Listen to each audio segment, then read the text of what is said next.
Tengan muy buenas noches, amados hermanos y hermanas, asimismo también amigos y amigas que están con nosotros. Les invito a que abramos nuestras Biblias, por favor, el Evangelio según Mateo. El Evangelio según Mateo, vamos a considerar el capítulo número 8, el versículo 11 y 12, en el nombre del Señor Jesucristo. Ocurre algo insólito acá, algo que verdaderamente es extraño. Se acerca un hombre, un soldado, era un centurión, al Señor Jesucristo, y se acerca a pedirle ayuda. Un soldado romano pedir ayuda. Él estaba pidiendo la ayuda del Señor, la intervención del Señor. Estos soldados eran hombres enérgicos, eran hombres duros. De hecho, los soldados romanos, ellos eran muy enérgicos, duros, déspotas. Muchas veces contra su propia familia, su esposa y sus hijos. Y este hombre se acerca a pedirle ayuda al Señor, no por un familiar suyo, ni por él mismo tan siquiera, sino que el hombre se acerca a pedirle ayuda al Señor por su siervo, su esclavo. Los esclavos en aquel tiempo eran cosa, es decir, eran propiedad de los amos. Este soldado romano, con toda la autoridad que tenía, le pide ayuda al Señor, reconociendo que tiene una autoridad. Él es un hombre de autoridad y reconoce que sobre él hay una autoridad superior, aún que la autoridad de su mismo emperador. Los romanos eran los subyugadores, no eran los subyugados. Los romanos no pedían favor, los romanos imponían. Estaban en una colonia romana, es decir, estaban en un lugar que ellos habían incursionado. Y ahí estaba este hombre solicitando la ayuda. Señor, ayuda a mi siervo. Y el Señor toma ese evento, ese suceso, para darles una lección a sus oyentes, los judíos, y les dice, versículo 10, al oírlo Jesús se maravilló y dijo a los que le seguían, de cierto os digo que ni aun en Israel he hallado tanta fe. Ponga especial atención, versículos 11 y 12. Y os digo que vendrán muchos del oriente y del occidente, y se sentarán con Abraham e Isaac y Jacob en el reino de los cielos. Mas los hijos del reino serán echados a las tinieblas de afuera, allí será el lloro y el crujir de dientes. Que el Señor bendiga nuestros corazones por medio de su palabra. Él va a hacer lo que le encanta hacer, glorificar al Señor Jesucristo, exhortar cuando va a exhortar los corazones y redarguir cuando va a redarguir algunos corazones, y más de algún corazón va a salir consolado también. Aquí el Señor Jesucristo presenta dos eventos escatológicos, es decir, dos eventos que están aún en el futuro. Por otras escrituras nosotros sabemos que hay un intervalo entre ambos de 1000 años.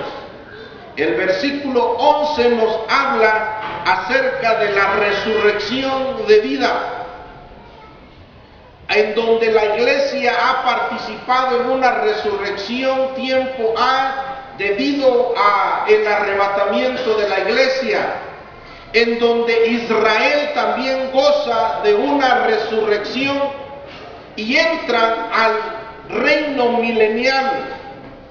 el versículo 2 es otro evento que está más adelante.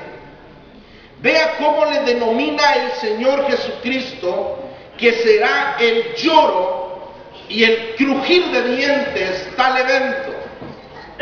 Siempre me he preguntado si esta expresión, el lloro y el crujir de dientes, debe entenderse literalmente o es una figura retórica de mi Señor.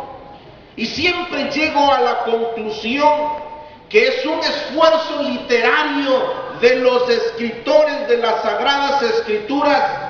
Es un esfuerzo del Señor Jesucristo para tratar de describir los sufrimientos indescriptibles en el infierno del fuego eterno. El Señor Jesucristo nos habla de las tinieblas de afuera, cuya característica de ese lugar es el lloro y el crujir de dientes. Las tinieblas de afuera, hay varias ideas respecto a qué se refiere las tinieblas de afuera. Permítame presentarle lo que en el nombre del Señor consideramos, y es un nombre más para lo que se conoce como el infierno, más propiamente el lago de fuego. Necesito explicarle esto.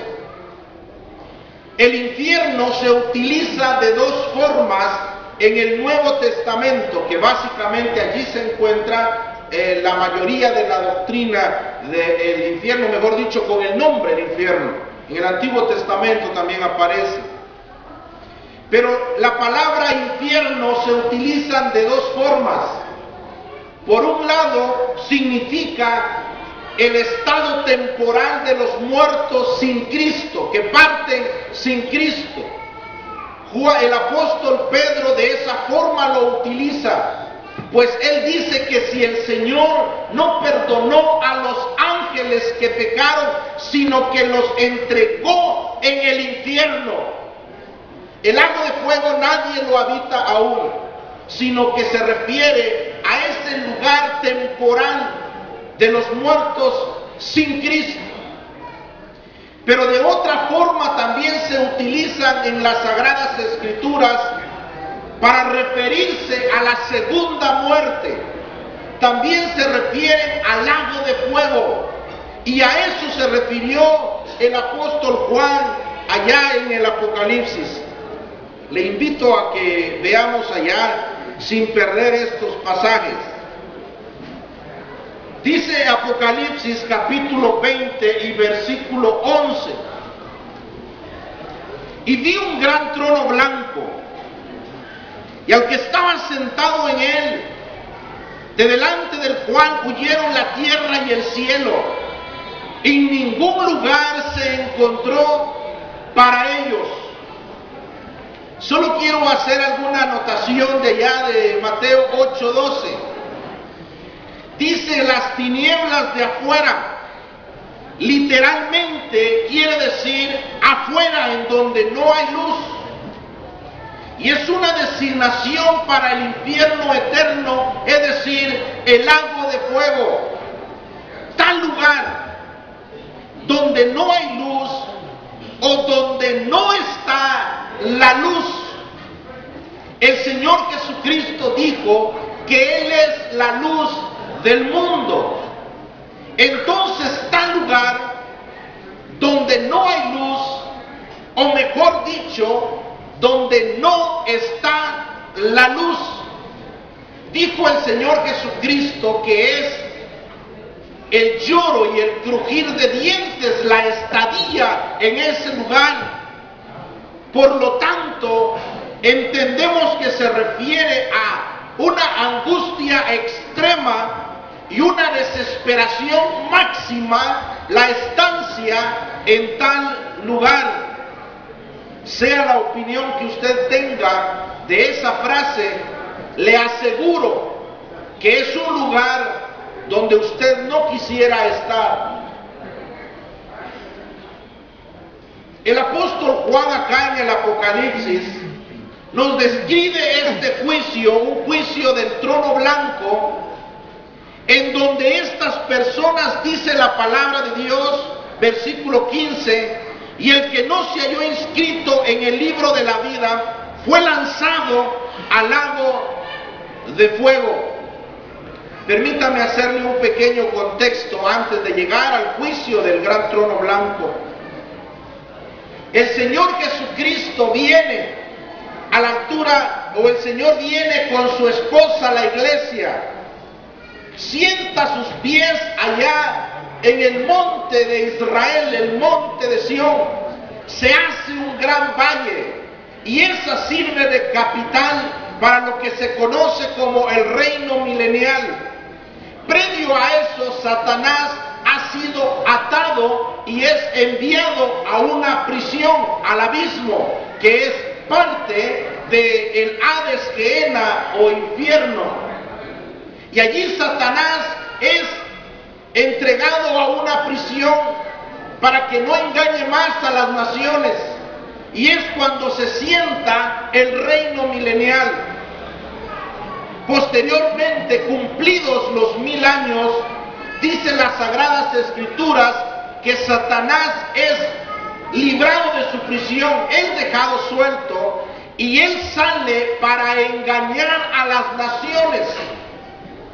Allí se van a conformar todas las naciones no redimidas, que si bien es cierto estuvieron gozando de bendiciones materiales en el reino milenial, mas no son regeneradas, no son convertidas, y estas personas se reúnen en torno a la ciudad santa y el Cordero. Es la batalla que se conoce como el Gog y Magog o el Armagedón. Y esa batalla, mis queridos amigos, se reúnen todos ellos. Algunos le han denominado la Tercera Guerra Mundial o también la Cuarta. No sé si es que va a estallar esa guerra por allá en Europa, la que corresponde. Lo cierto es de que todas las naciones van a estar guerreando o se van a preparar para guerrear en contra de la ciudad santa y del Cordero. Pero leemos en las Sagradas Escrituras que de Dios fuego sale y los consume a todos. Son enviados a el Hades, infierno, el estado temporal, pero inmediatamente dice la palabra de Dios que Juan vio un trono blanco y el que estaba sentado en él, de delante del cual huyeron la tierra y el cielo. Juan utiliza la figura de huir, es decir, no está más en su presencia. El Señor Jesucristo utiliza otra figura para ese evento y dice: el cielo y la tierra pasará, pero mis palabras no pasarán. Entonces utiliza otra figura y es el pasará. Pero huir y el pasar, el apóstol Pedro es quien nos lo explica. Segunda de Pedro capítulo 3 versículo 12 dice: en el cual los cielos encendiéndose serán deshechos y los elementos siendo quemados se fundirán. Pero entonces es lo que nosotros esperamos, versículo 13, cielos nuevos y tierra nueva.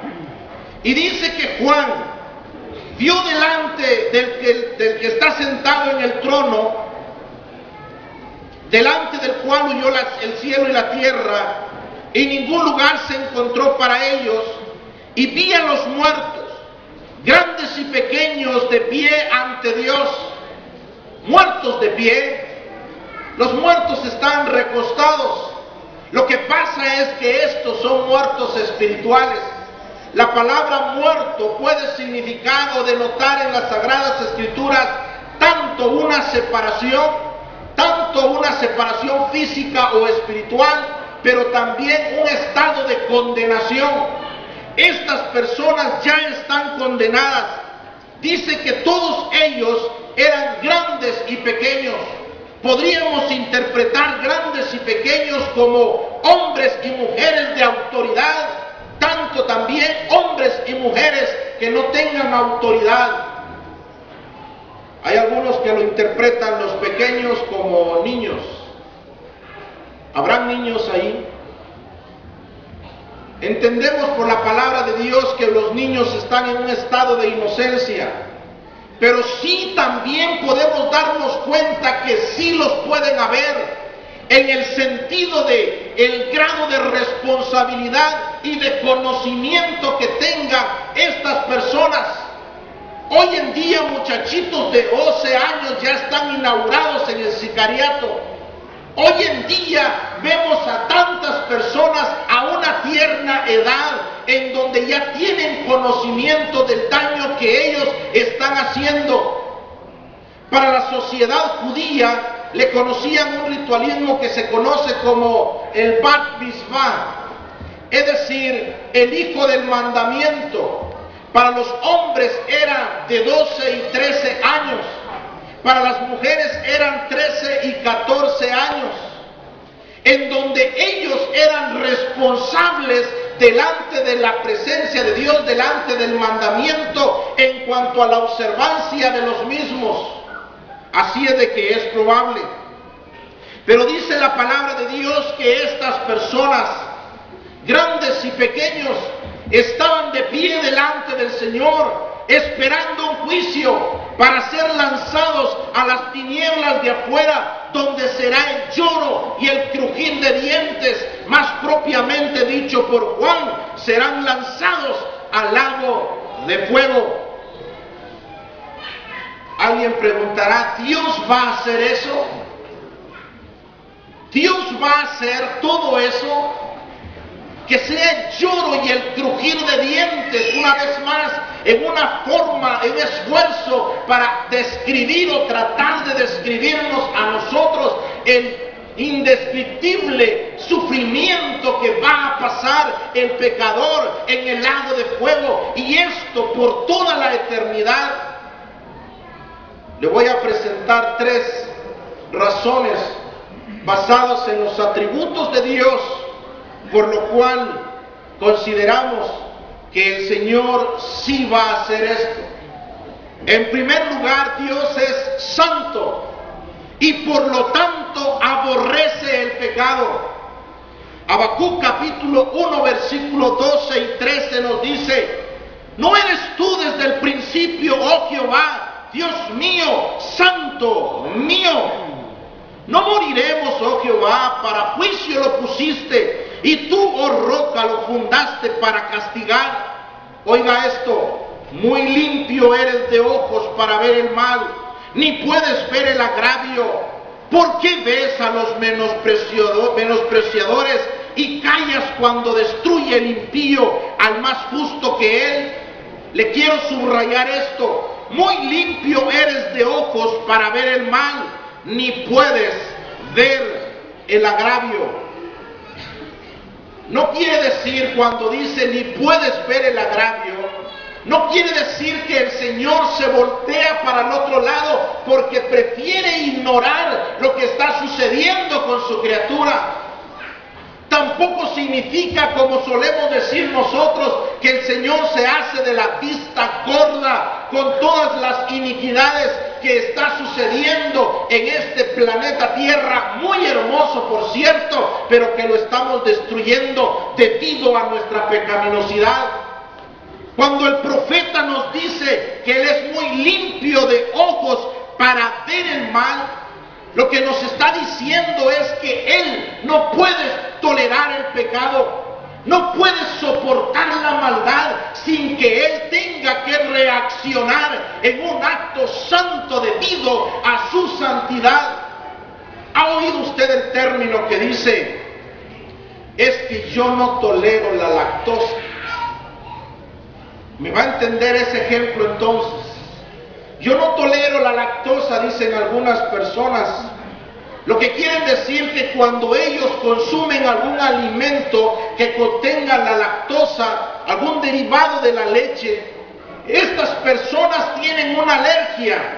Y estas personas, su mismo organismo empieza a repeler esos componentes y se sienten mal, ya sea que se sienten mareados o les da picazón. Lo cierto es de que entran en un estado de inconformidad. Ellos no pueden estar contentos y no pueden estar solventes y felices debido a eso que han consumido. Pues lo mismo le ocurre al Señor con el pecado. Dice que Él es muy limpio de ojos para ver, para soportar el agravio, para soportar el mal. Sepa una cosa, que todos sus pecados y sus iniquidades, querido amigo y amiga, no son en contra mía. Usted no está ofendiendo tan siquiera al alcalde de esta ciudad. Usted está pecando en contra de Dios Todopoderoso, que además de eso Él dice que Él es muy limpio de ojos.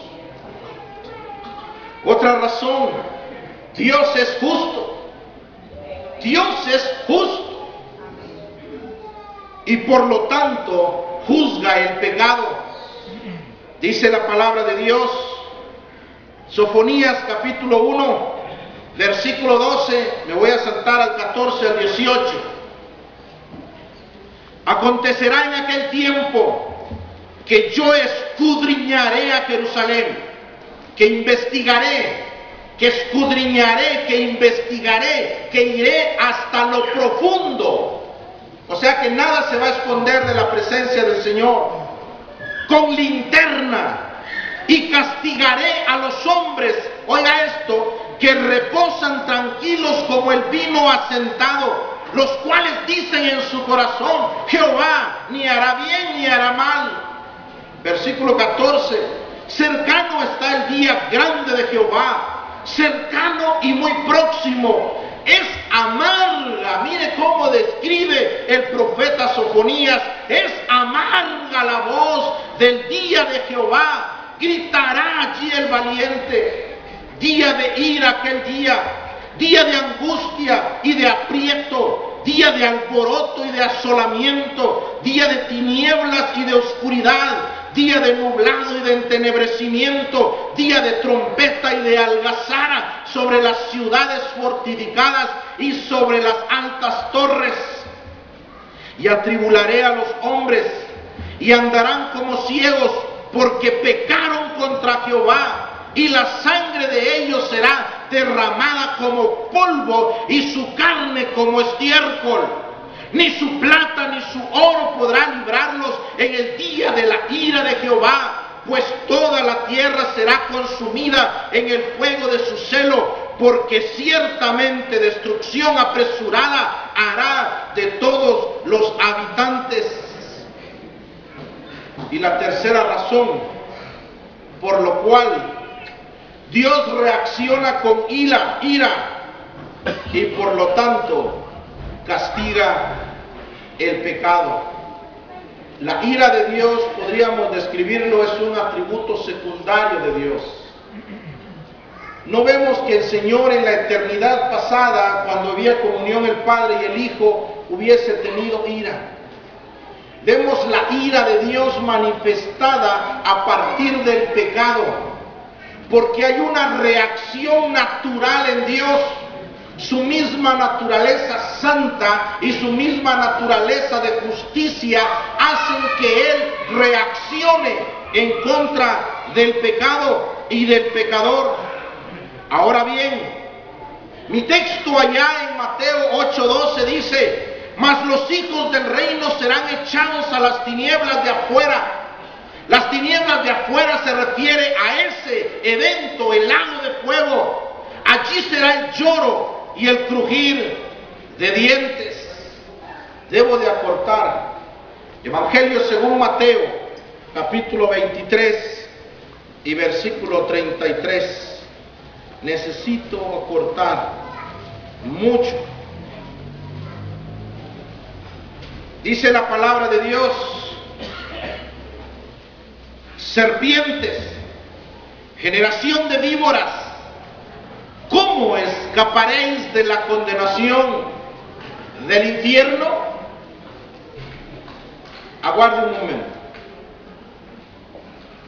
No estoy utilizando la investidura que el Espíritu Santo hace de mí para tratar de ser duro e insultar a mi audiencia. El Señor no lo hizo.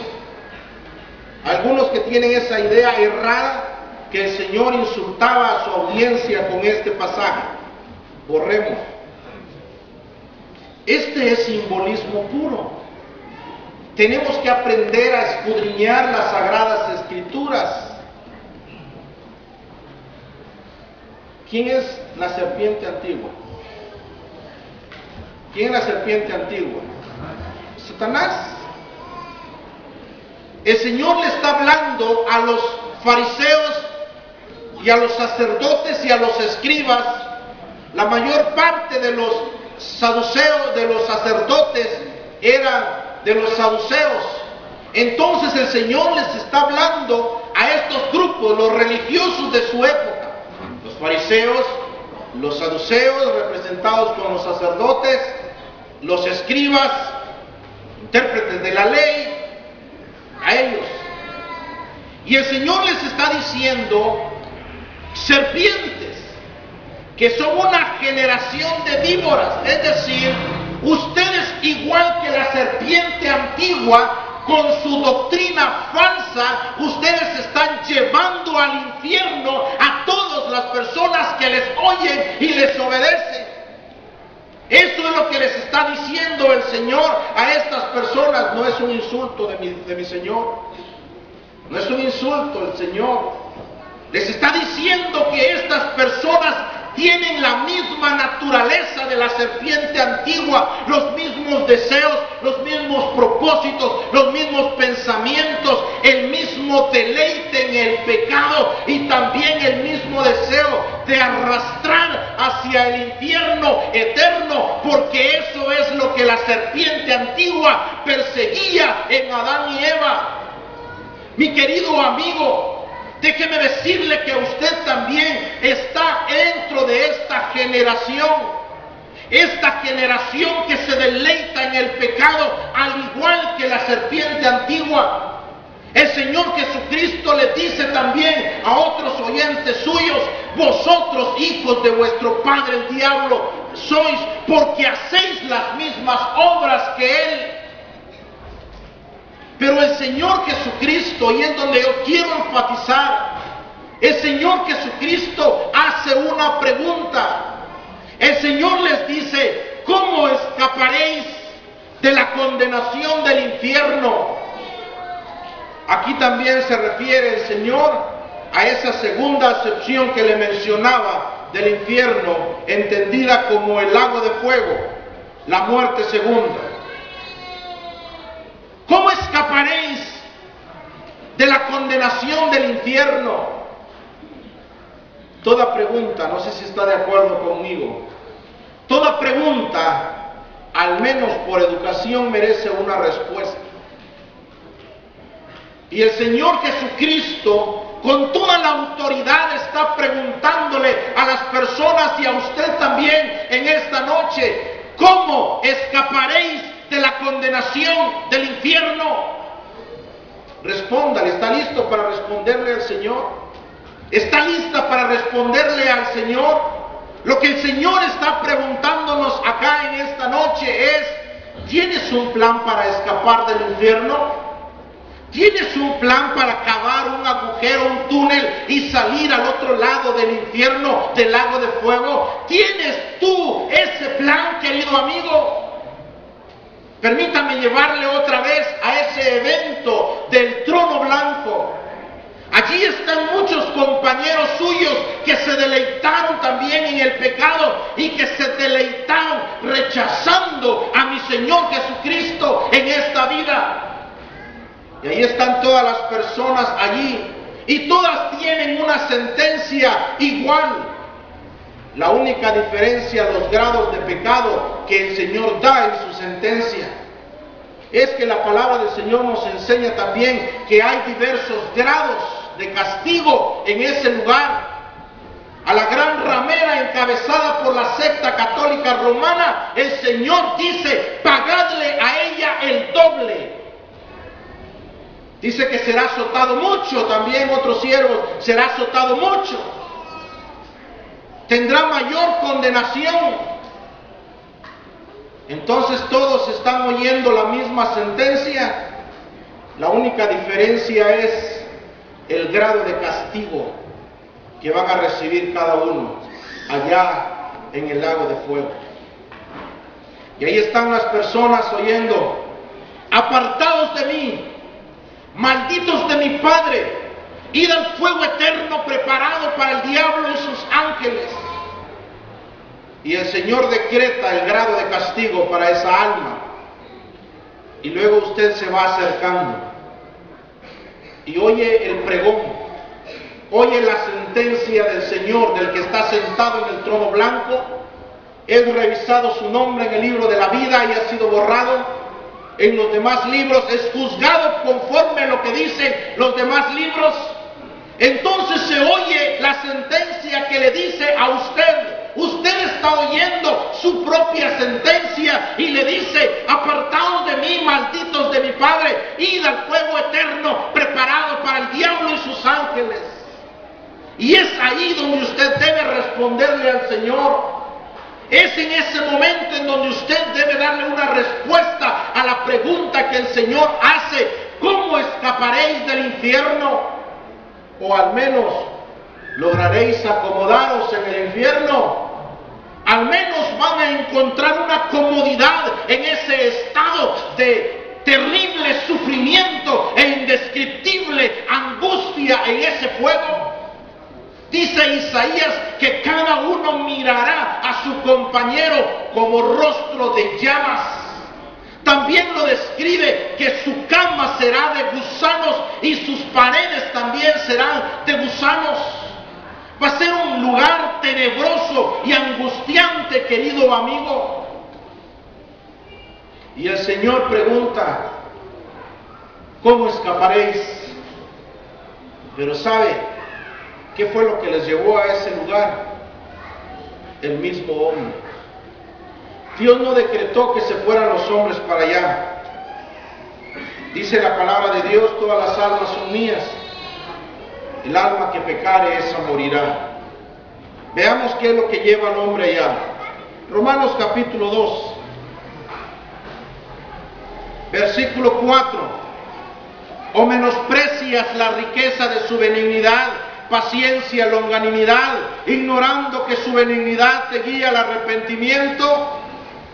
Otra pregunta que usted debe responderle a mi Señor: pero por tu dureza y por tu corazón no arrepentido, atesoras para ti mismo ira para el día de la ira y de la revelación del justo juicio de Dios. ¿Sabe qué llevó a las personas a ese estado, es decir, en el umbral del lago de fuego? Su misma vida ingobernable, su vida misma de pecaminosidad, su vida que se deleita en el pecado, aborreciendo al Señor Jesucristo.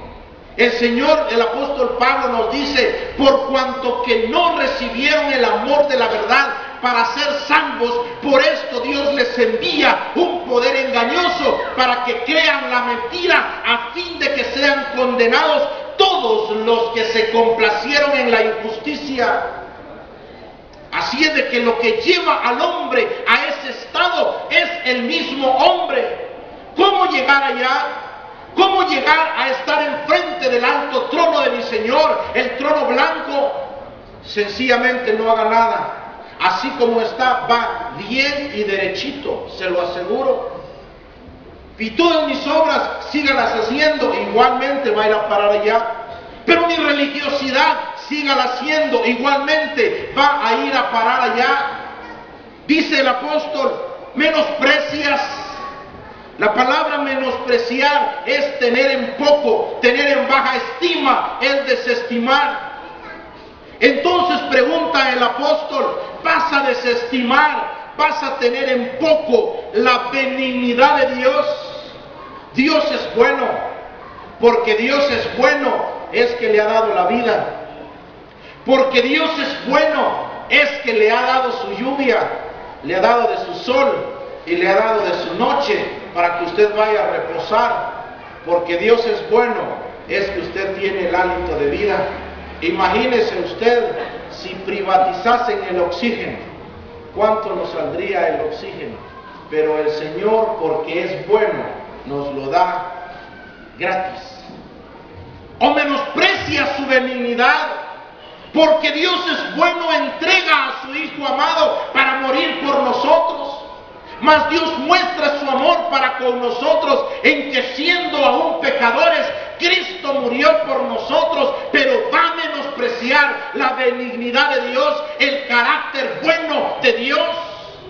Dios por amor, Dios porque es bueno, entrega a su Hijo amado. Nadie le obligó a Él. Nadie le persuadió con buenas obras que hubiese tenido para que Él descendiese. Él lo hace por amor, porque es bueno. ¿Y menospreciarás eso? ¿La va a menospreciar? La paciencia, el estado de soporte que el Señor tiene. De hecho, es debido a su paciencia que no hemos sido consumidos. También dice la palabra de Dios que Él es paciente para con nosotros, no queriendo que ninguno perezca, sino que todos procedan al arrepentimiento. ¿Menospreciarás la paciencia y la longanimidad de Dios? La longanimidad de Dios es el soporte extremo de su paciencia, es decir, la paciencia alargada, una mega paciencia, digámosles. Su longanimidad, ignorando que precisamente su benignidad te guía al arrepentimiento. Pero por tu dureza y por tu corazón no arrepentido, atesoras para ti mismo ira para el día de la ira y de la revelación del justo juicio de Dios. Debo concluir en algo. El problema del hombre, óigame esto, radica en que cuando Dios hace un llamado a la salvación o al servicio, el hombre no rechaza una invitación de Dios, rechaza un imperativo de Dios. Dios no ruega, Dios no suplica, Dios impera al hombre para que venga a Él. El Señor no se sienta a discutir sus leyes, Él dice, esta es mi ley. El Señor no le dio 10 sugerencias a Moisés, Él le dio 10 mandamientos para ser observados. ¿Quiere que se lo demuestre bíblicamente? En el Antiguo Testamento dice, venid luego, dice Jehová, y estemos a cuenta. Le dice, venid, venid, venid.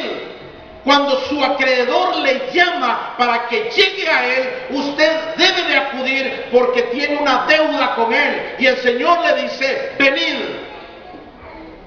El Señor Jesucristo dice, entrad, entrad por la puerta. Se da cuenta que el Señor no dice, hay muchas puertas, yo les sugiero que entren por esta. El Señor manda, entrad por la puerta. Venid a mí, dice el Señor.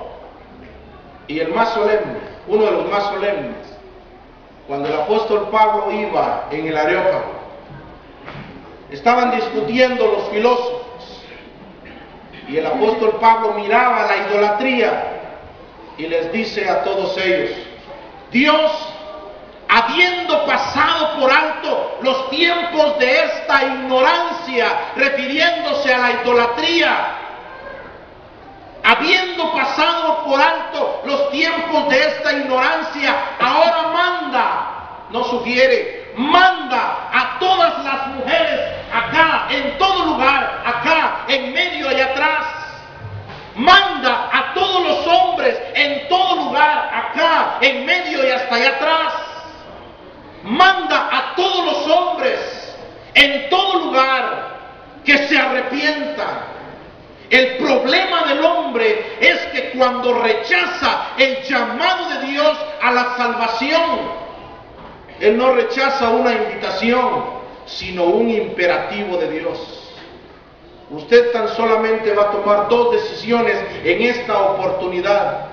O se regresa a casa en el mismo estado de pecaminosidad, de incredulidad, deleitándose en su pecado, dándole la espalda al Señor y menospreciándole. O la otra opción, viene a Cristo arrepentido de sus pecados. Y le aseguro que dice el apóstol Pablo, Romanos capítulo 8, ahora pues, ninguna condenación hay para los que están en Cristo Jesús. No va a ir a parar allá en el lago de fuego. Va a estar dentro de los bendecidos del versículo 11, que no me dio tiempo a meditar. ¿Qué va a pasar en esta oportunidad? Quisiera utilizar todos mis recursos para llamarle a la salvación. El apóstol Pablo dijo, como si Dios rogase por medio de nosotros, os rogamos en nombre de Cristo reconciliados por Dios. Pero Él rogó de hombre a hombre, porque Él es humano, de hombre a hombre. Y ese es mi recurso, quisiera aprovecharlo. Le ruego en el nombre de Cristo que valorice su alma. Le ruego en nombre de Cristo que vea que usted está parado en las fauces del infierno sobre un horcón de madera y esa madera está podrida. Tarde o temprano se desplomará, tarde o temprano su pie resbalará, dice ya en Deuteronomio. Tarde o temprano, querido amigo, si usted sigue en ese estado, va a terminar en el infierno para ser trasladado posteriormente en el lago de fuego. Pero es preciso, por amor a su alma y amor a mi Señor, que le ruegue a usted que venga a Cristo. Pero si no funciona, es preciso que tome mi otro recurso y que tome autoridad en el nombre del Señor Jesucristo, porque mi soberano me envía a usted a decirle que le ordene que venga a los pies del Señor Jesucristo para la salvación de su alma. Y si usted rechaza ese imperativo de mi Señor, que no quisiera de verdad, no quisiera que le rechace, pero si le rechaza, Él es el juez soberano y ha dado su palabra. Que el Señor nos bendiga. Amén. Amén.